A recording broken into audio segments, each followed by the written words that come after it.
Welcome to Cardinal Perspectives, a series featuring in-depth conversations with alumni, students, faculty, staff, and the extended family and community of the Catholic University of America. My name is Anna McCurdy, Director of Advancement for the College of Arts and Sciences at Catholic University. I'm pleased to introduce this episode of Cardinal Perspectives, featuring Robert Bob Duckworth. Bob Duckworth of Annapolis, Maryland, is an alumnus of the Politics Department at the Catholic University of America. He served as an elected official in Maryland as the clerk of circuit court for more than 25 years. In that position, he worked to help people through the court system as he processed adoptions, married over 9,000 couples, issued business licenses, recorded deeds, and managed court cases. Born in Philadelphia, Pennsylvania, Bob served in the U.S. Army in the 82nd Airborne Division before coming to Catholic University, where he earned his bachelor's degree in politics in 1965 and a master's degree in regional and urban planning in 1967. During his time at Catholic University, Bob was active in the civil rights movement, attending the March on Washington, where Dr. Martin Luther King Jr. gave his famous "I Have a Dream" speech, and the president of Catholic University of America gave the opening blessing.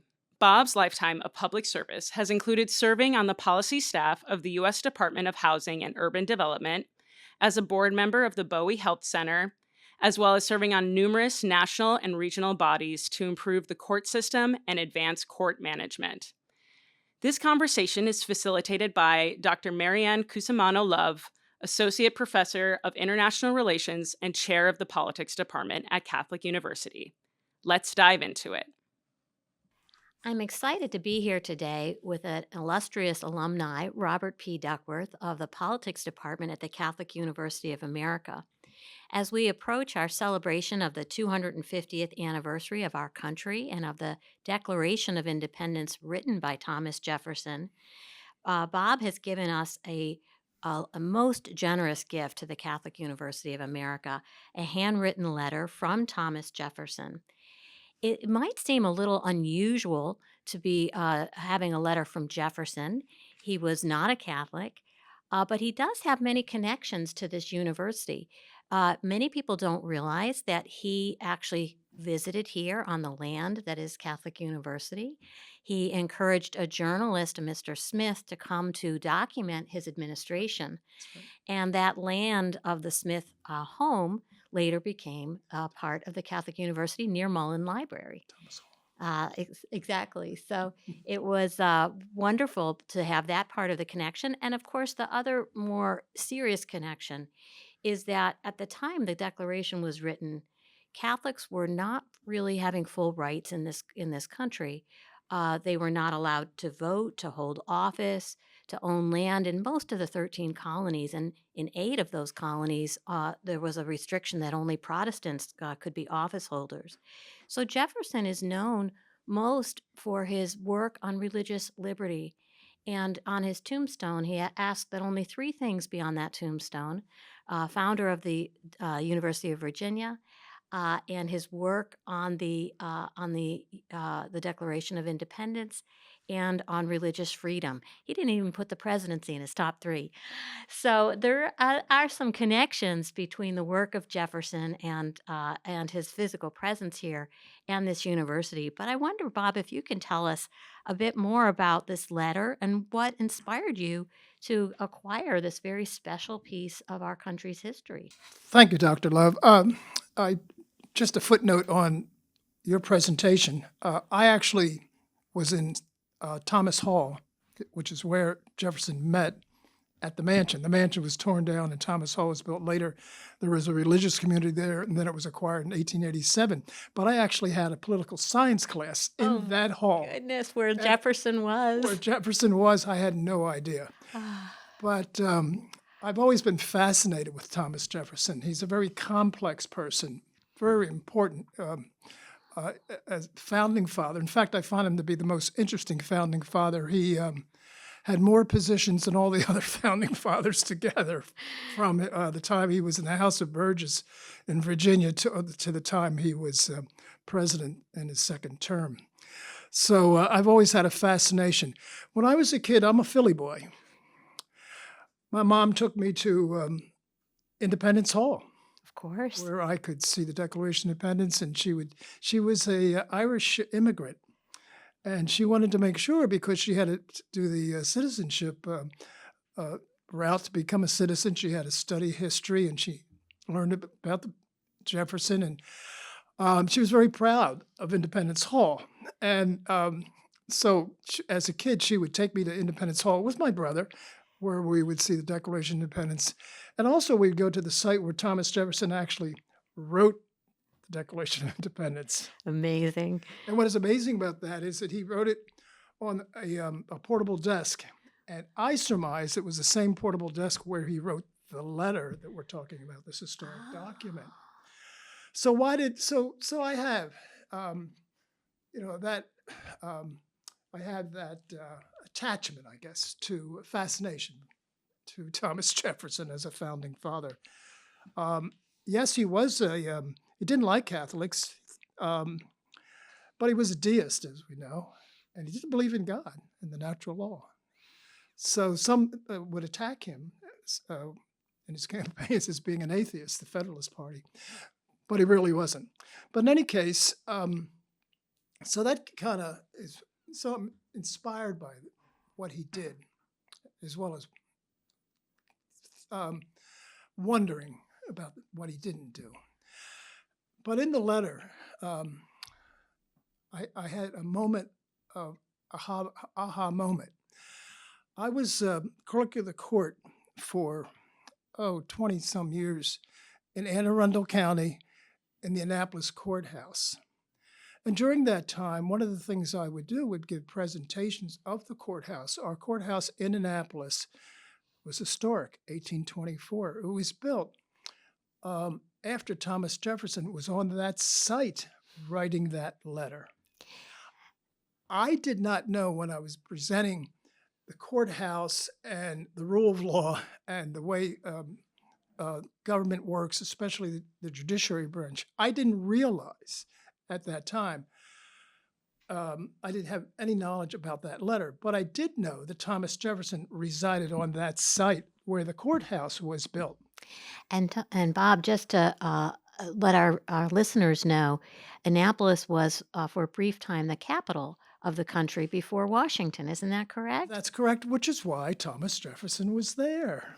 Exactly. Thomas Jefferson was attending the Confederation Congress, and they were meeting in Annapolis. They were kind of had to scramble out of Philadelphia because the Continental soldiers wanted their back pay, and they weren't getting it, and so they were about to march on Philadelphia. So the Congress went from Philadelphia down to Annapolis, and the reason they were in Annapolis, their main order of business was the ratification of the Treaty of Paris of 1783.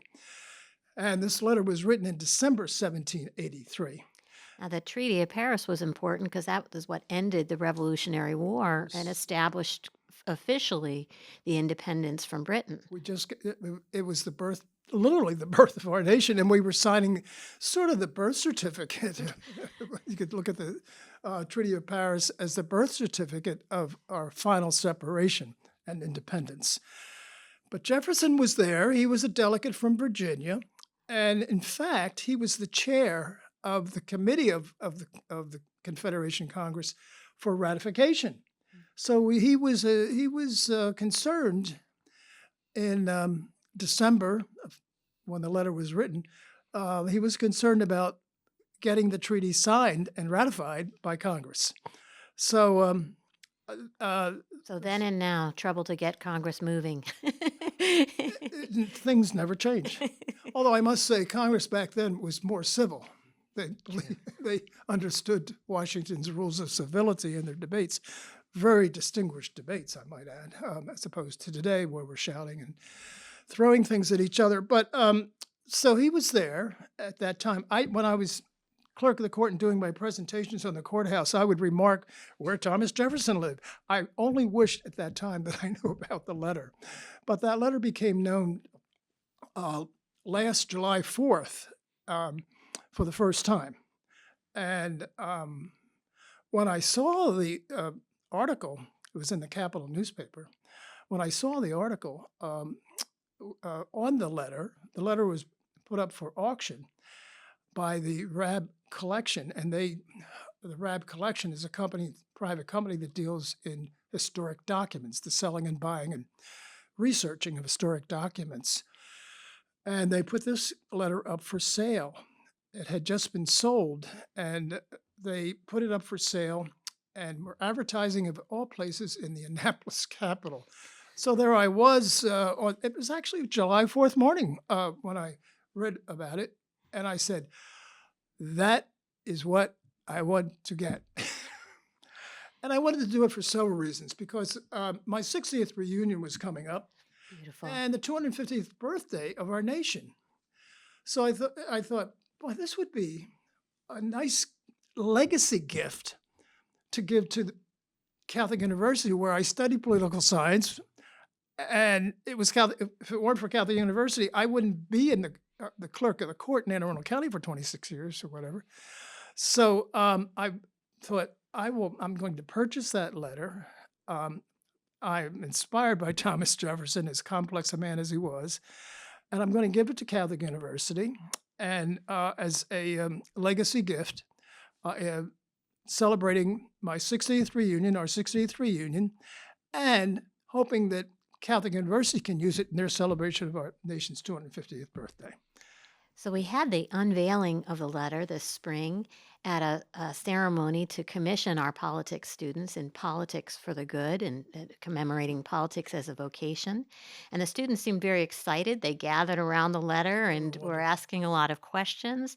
Tell us what you hope the letter will be used for, as it's now part of the collections here at Catholic University. Well, in your wonderful presentation about Thomas Jefferson and some of my comments alluding to Thomas Jefferson, I thought that letter would, for students and for Catholic University's community, would enlighten more about Thomas Jefferson. He was as I said, he was a complicated man. But that letter came way after signing the Declaration of Independence, or drafting the Declaration of Independence. So what I would like to see the students understand and learn from it is that Thomas Jefferson was more than just the drafter of the Declaration of Independence.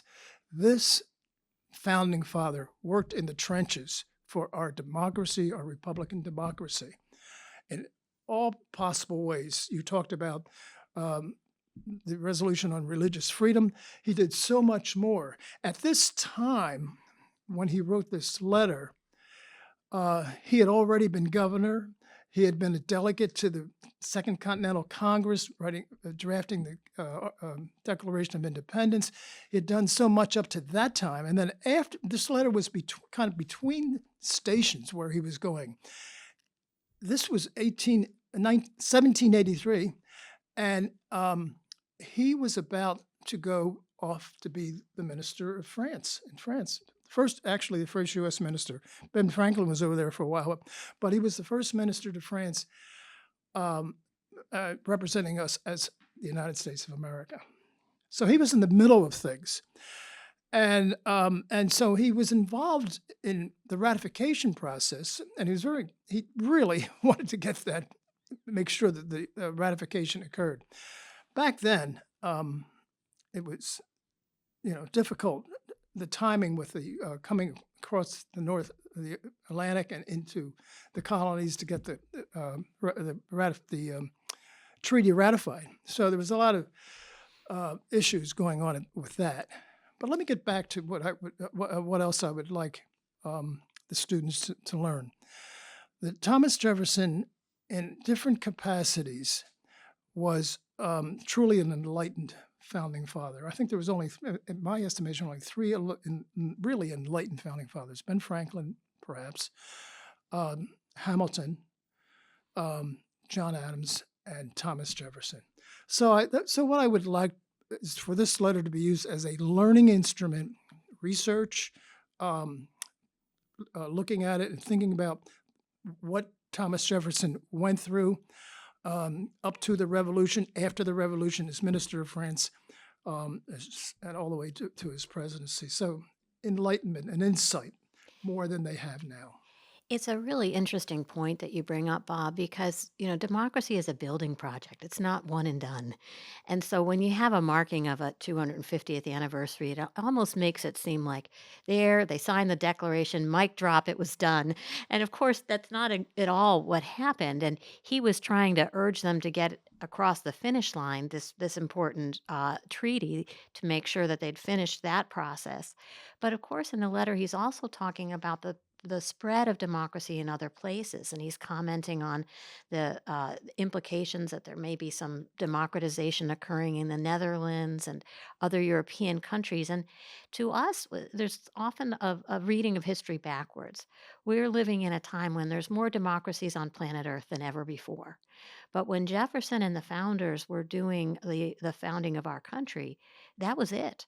There were no other democracies out there. It was a very lonely place to be, and they were hoping and heralding and trying to spread these ideas not only in the 13 colonies and then of course what became the larger United States, but to spread these ideas more globally. And that's certainly a great thing to be discussing and teaching in our classes. I've talked to several professors who are interested in bringing the letter into the classroom because that Wonderful. discussion about the spread of democracy, democratization, and of course today, democracy under challenge around the world, it's a very good time to be looking at the original and thinking about what the original concerns and challenges and opportunities for democracy were. The letter that is a major part of that letter, and there's another part of that letter that is also fascinating, and that is the right to bear arms. In that letter, he applauds the people in the Netherlands with their demands of their royal king, stadtholder, I think the title was, demanding the right to bear arms. 80,000 men in the Netherlands were demanding the king their rights to bear arm. And Thomas Jefferson recognizes that. And I think, in studying that letter, well, what else did Thomas Jefferson say about the right to bear arms? Well, he actually, when he was a Virginia congressman or Virginia councilman, I guess, when he was putting together, working with the design of the Constitution for Virginia, he actually had a section in there about the right to bear arms. Now, mind you, the Constitution of the United States was further down the road after this letter. So if you look at the Constitution of the United States and the Second Amendment, you see the right to bear arms. Where did that come from?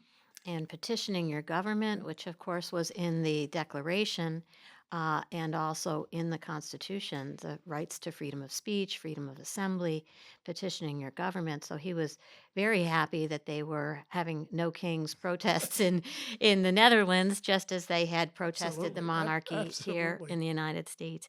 Well, I wonder if you could tell us a little bit about studying politics at Catholic University. So you had a very interesting time to be here. You had served in the 82nd Airborne in the military before coming to Catholic U. And then I understand during your time here at Catholic U, you participated in the historic March on Washington in 1963, best known for Martin Luther King delivering his I Have a Dream speech at the Lincoln Memorial. Many people don't realize that the Archbishop of Washington, Archbishop O'Boyle, who was Archbishop of Washington, would be the chancellor of the Catholic University, said the blessing at the beginning of that day, and that students were organized here from Catholic University. And because it was that time of segregation, when you have this many people come for this march, there was not housing for African Americans to stay. They were not allowed to stay in hotels where whites were had segregation. So Catholic University opened up their gymnasium, their campus to housing those who came for the march, and the Knights of Columbus helped organize and fund it.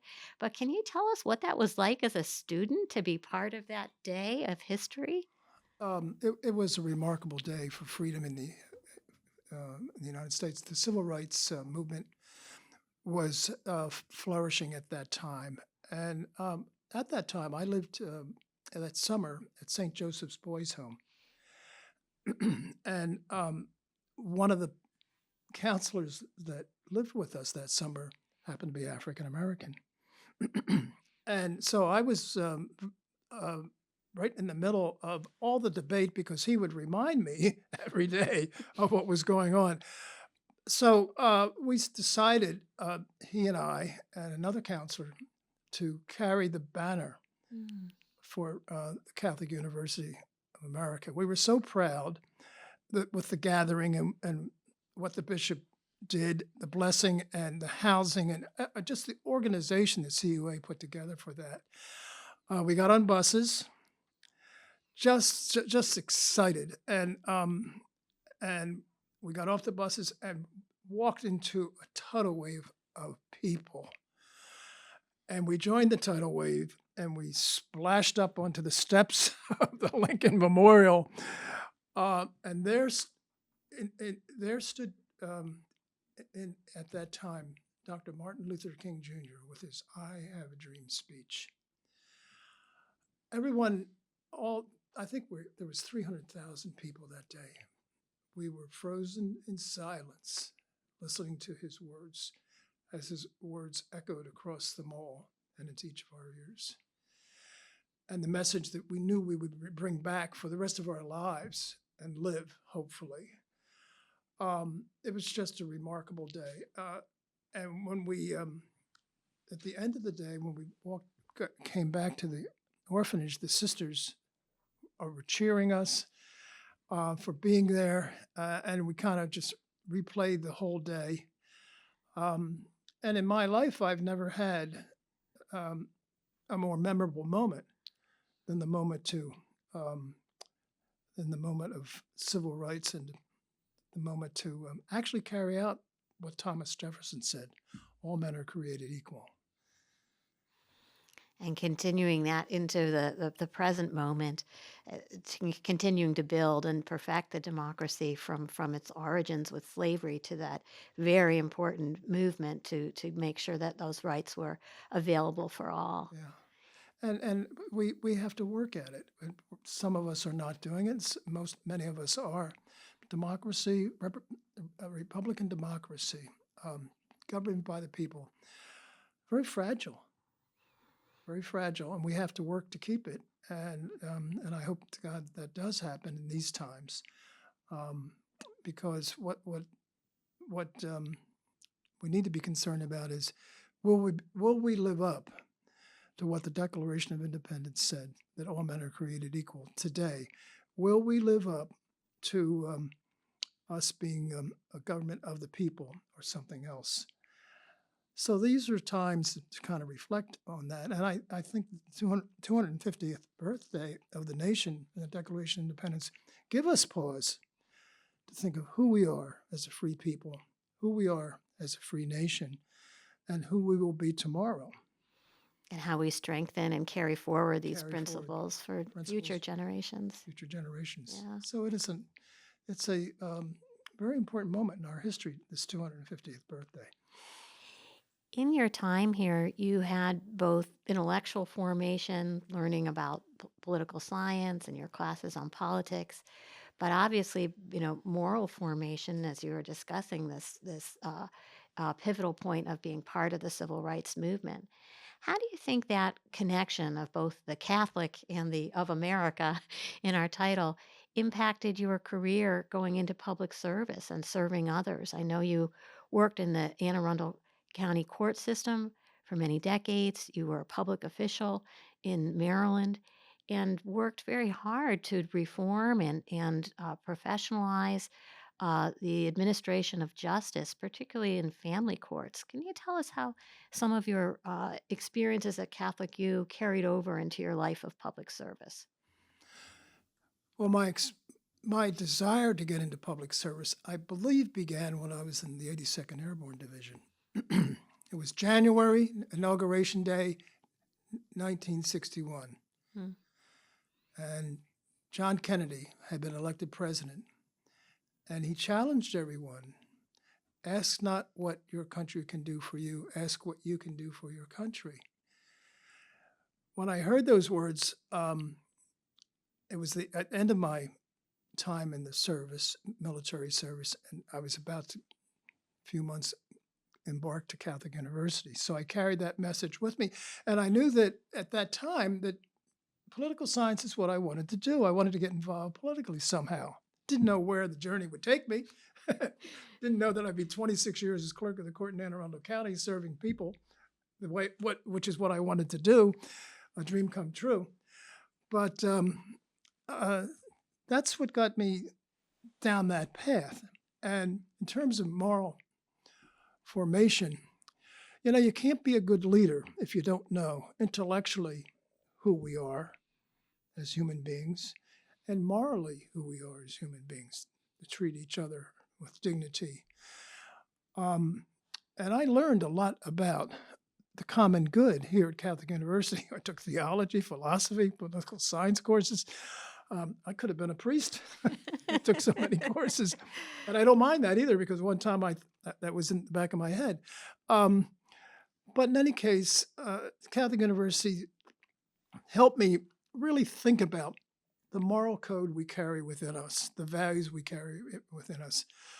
And the intellectual side, reading Aristotle and Socrates and Thomas Aquinas, my favorite Thomas Aquinas, you learn that a functional society begins with the morality of each and every one of us. We have to have a strong moral anchor if we're going to serve people. And if we're going to be leaders, we sure should have a strong moral code. And I learned that, the formation of the importance of that to good governance, the common good, what makes communities work for the people. And I was kind of honed my own moral approach to things. And, the fact that the political life needs to be a life of civility if you're going to serve the people. It has to, we have to have comity and civility in our dialogue if we want to achieve things that will make life better for our people. And all that was, I think, placed into my head with my education here at Catholic University, both on the moral side and on the intellectual side. It was a great gift that Catholic University gave me. I wouldn't be here today in front of this microphone if it hadn't been for my 4 years in political science at Catholic University and all the courses that I took to help me develop a strong moral code that I could be a leader who would carry out the common good for people and not be a selfish leader. Know that the people are that I am the servant of the people, and that's how sort of my moral code and how I conducted myself for 24 years as clerk of the court, 26 years as clerk of the court. As a citizen of Anne Arundel County, Maryland, I voted for you many times. And I noted in your, and I only met you this year after voting for you all these years, and noted in your explanations of why people should vote for you, that you always said that the government should be in service to the people, and doing things like reform of different judicial processes or professionalizing services was not a matter of kind of technical bureaucraties, but that was about making the government better able to serve real people. I wonder if you could tell us about what some of the moments were that you feel especially proud of in this long career of public Yeah, service you had. I wanted the courthouse in Annapolis, the circuit courthouse, to really be the people's courthouse. Not Anne Arundel County's courthouse, not the courthouse of Maryland, but the people's courthouse. And everything we did was aimed at that, serving the people, making sure that when they came to the courthouse, we attended them with the most professional care we could. So that was generally my philosophic approach to government. And everyone, I had about 100 people on staff, clerks on staff under me. And that message went to everyone. When they meet the public, they are their servant, they are your bosses. And and when we deliver justice in the courthouse, it's for them. Um, so there were many things when I was clerk that um, I remember that gave me great satisfaction in performing my role as clerk for the good.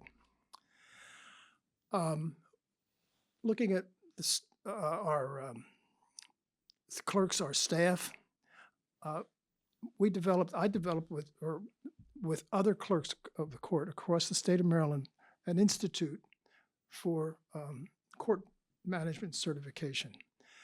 So it was just one of the things we did, and we did it with all these clerks across the 24 counties. And we initiated a program whereby clerks that were in the trenches, the docket clerks, could learn about their jobs and who they served and what it was that they were serving.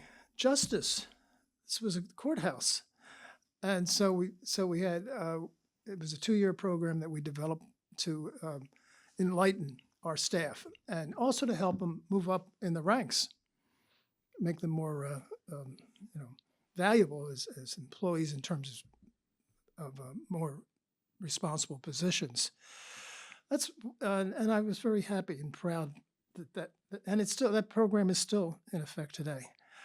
I, in my lifetime as clerk of the court, I swore in almost 70 judges to the our courthouse is a jury is where jury trials are held. It's the circuit court, and during my time, approximately 60 to 70 judges passed through, and I had the honor to represent the people, to swear each and every one of them in, and I just felt like I'm making some contribution in the business of justice.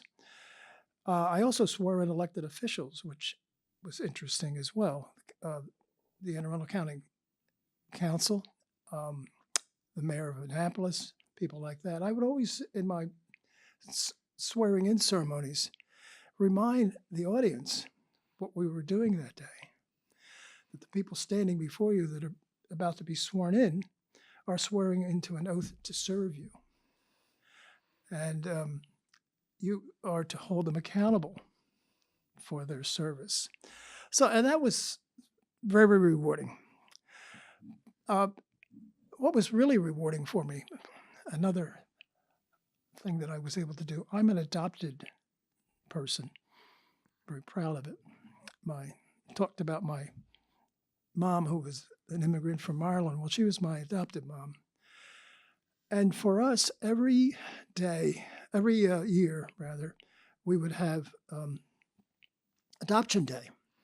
And it was a national holiday. We would have Adoption Day ceremony that we organized. And when the adoptees came to the bench, they would get adopted. We would sign the papers. And at the end, we would have a little party for everybody.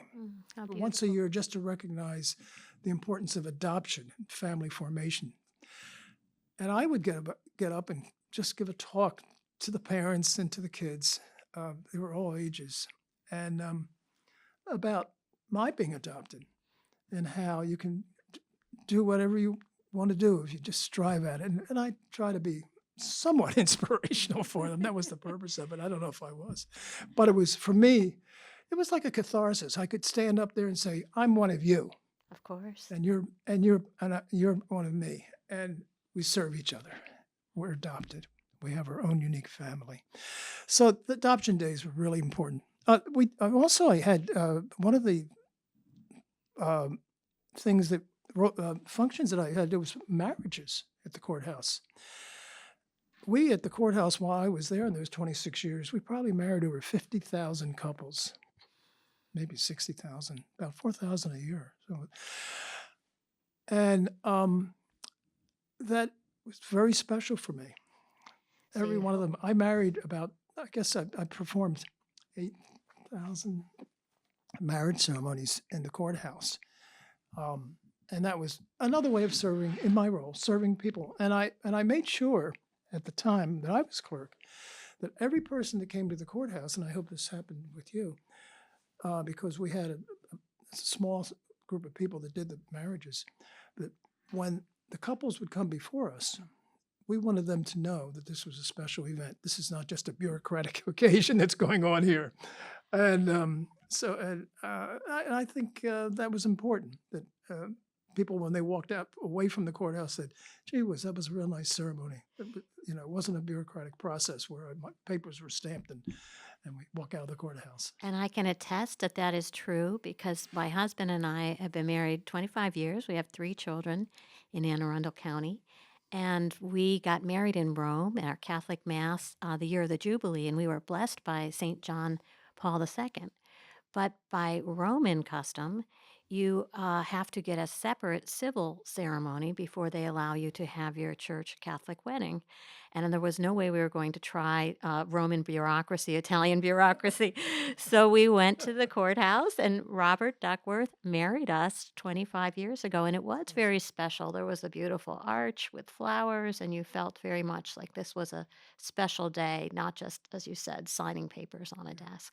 We had on the wall of we set aside a special room in the courthouse for the wedding ceremonies, and we had on the wall what I wrote were the 10 commandments of a good marriage. I don't know if you got to see that. I do. But I enjoyed doing that, and I just wanted to make sure that the couples knew what they were doing and that it was really a real marriage, not just a bureaucratic process. It was very encouraging, and it happened to be on July 3rd. So there were Oh, wow. fireworks in some of the communities that evening, and it also gives us an extra anniversary. So my husband always says we celebrate the July 3rd anniversary, and then of course wonderful. our actual Yes. anniversary from our wedding mass. But he always says, "Oh, I got you fireworks for our anniversary this year, honey." But it was wonderful what you did to help family formation and adoption, and with the support of the marriages in the courthouse. I wonder if what you would tell to students today who are following your footsteps in studying politics at Catholic University, who may want to engage. They've come to Washington for a reason to study politics, but may be discouraged about the political climate right now of polarization or just the kind of bad rap politics has right now. Not the idea of politics that we were discussing as a way of building something together for the common good. What advice would you have for students who are looking to enter politics at this time or public service at this time? I think it has to be a mindset. Entering into politics or a political career, it's not just a career. It's a vocation and it's a calling. Politics can be a rocky road, and is a rocky road today. It's been a rocky road throughout our history. So I would say to them that they are the next generation of leaders, and they can change things if they want to. It's best to look on the positive side and understand that our history, we're going to always have patches where our democracy will be threatened or some serious problem will impact negatively our country. They have to be there. They are the next leaders. And I would just say that if we are to have, if our country is to remain a democracy at its 250th year, they have to carry the torch forth. Ask not what your country can do for you. Ask what you can do for your country. And at this time, it's so important for the young people to stand up. I was delighted actually to see the No Kings March. I thought, wow, it's like 250 years ago. And so I wish they would just have that mindset. Serving the public in a political role, as I said, is a calling. It's not just a career.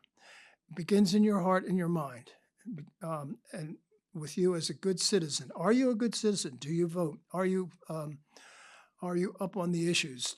Do you understand the foundation of our country? All these things.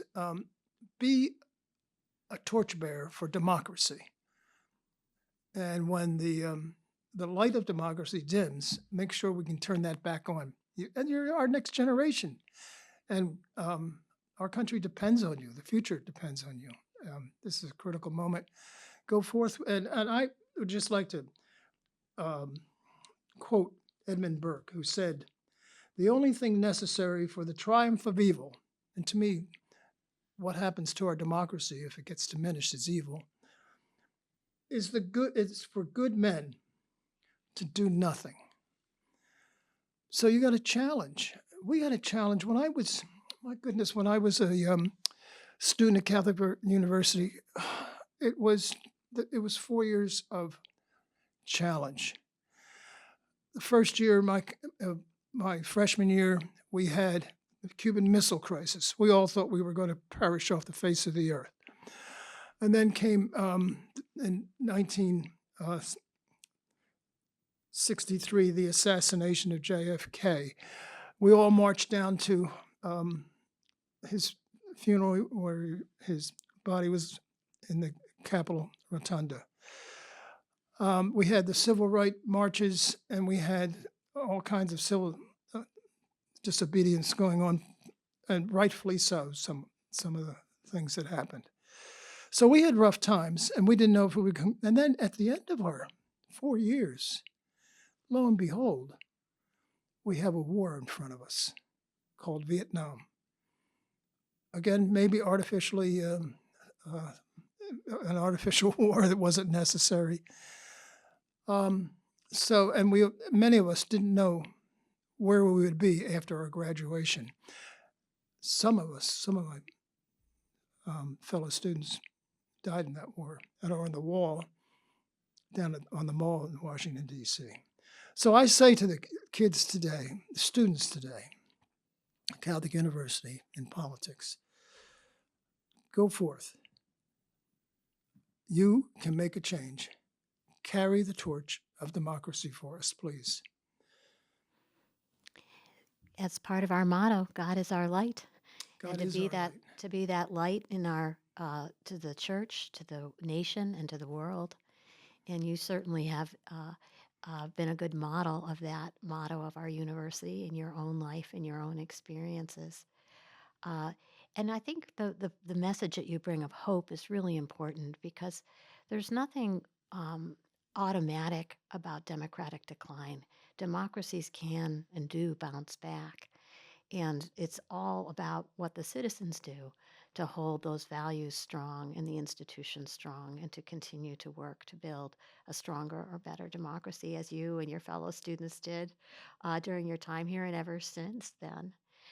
Are there any particular skills you would encourage students to have to do this type of work of public Well, service? it really, I guess, it depends on what you want to be: a senator, a president, a councilman, a clerk of court, or you want to teach political science. It depends on where you're coming from. But in all those cases, you need to listen to people. That's a skill that today is sort of absent. You need to get rid of all the distraction, and beware of the social media influencers that may be saying things that aren't correct. You need to be aware of that. You need to have civility in your political discourse. Know the issues, know the candidates, know who you are.